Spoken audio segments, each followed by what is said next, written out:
Welcome back, everyone. I'd like to tell you guys today that the #1 player on Black Ops 2 on the Xbox 360 has now reset his rank. Now, from what the article reads below, that you guys can go click on and read along if you want, that he is being attacked on his internet by a DDoS. Which, if you guys don't know what a DDoS attack is, you can easily just Google it and find out what it actually stands for and what it means. But, getting on with it, he's being DDoS, and I'm pretty sure being threatened as well to reset his rank as him being the #1 player on Black Ops 2. Now, I say that's just a dick move, threatening a guy with a DDoS attack to get him to reset his rank, but that's just me. You guys can leave a comment down below if that's a dick move or not. But with him being the #1 player, I guess with him resetting, he's now the lowest one. As far as the article below says, he hasn't been online since. So I'm pretty sure he's just fallen into a Great Depression and probably sitting around eating more chips than he already was.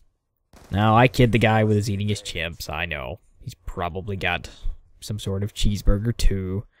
But anywho, more on the DDoS. If you guys don't know what it is, usually there's two different types that are normally used. One is server attacks, where somebody has they call it a stress service, to where you can stress test your servers for whoever you're buying your website through, or if you're hosting your own to test your own connection.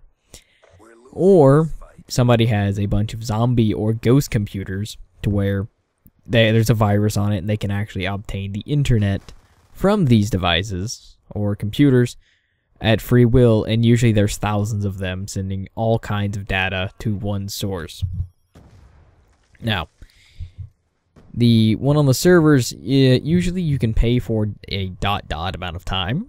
You can it's usually, I've seen, for about 10 seconds to the minimum, up to like 10 minutes. That's on the preset ones. Now, other ones you can just pay the service of however long you want it to be done, and you pay by minute. So if you want to knock somebody off for a day, well, you gotta pay money. Or, again, probably the most efficient way for pricing would be to find somebody with a bunch of ghost computers, and you'll probably find it for cheaper.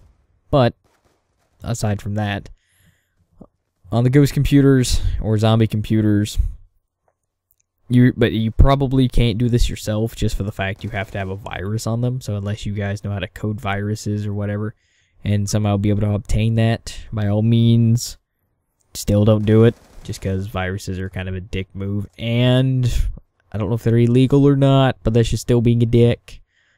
Being a dick's, it's being a dick. No one likes that, except for some sluts, but that's okay. But anywho, so now that he's been reset, I wonder who to take his place, and if they're just going to continue knocking down people on the leaderboards. Now, if you guys are worried about DDoSes or have been kicked off Xbox Live by those people yelling and screaming that they're a hacker and they can do it, most of the time it won't happen. But if you do find that fellow who does do it, just try and block him. Or if you can, or if you're recording, you can just record it if you can, and then make a video of it and send it to the Microsoft support team. And they probably will have something to say about that, because I'm pretty sure they're not very fond of that. So I hope you guys try and stay out of the way of, being DDoS from some hacker. But usually they're just done by UDP flooders. What UDP flooders are to where it's just a program. It uses your own internet to where they can just, send the packets of data to you using your IP address. And your UDP is the whole upload. Okay? You have your TCP and your UDP. But they send it by the UDP, and they can send whatever amount of packets, but it's only limited to their internet connection. So if the person who is trying to flood your IP address has shitty internet, who they're stealing from Dollar General or some sort of Dollar Tree or whatever dollar store you have, then it's probably not going to work. Now, if they have a Walmart connection, it might work a little bit. But usually the dollar store internet is just quite terrible. But now, like me, I have a 100 megabit connection. I have fiber optic. It's pretty nice. Business class. And yes, it is from my home. But either way, if you guys are afraid about DDoS attacks, you can, I'll leave a link down below, or just the name of the router. My friend has one, and it protects him from DDoS. It has a setting for it. It makes him lag, but it doesn't boot him offline, so at least you can not be booted. But I hope you guys enjoyed this video, and if you guys like this in any shape or form, don't forget to hit the like button below and subscribe for more videos.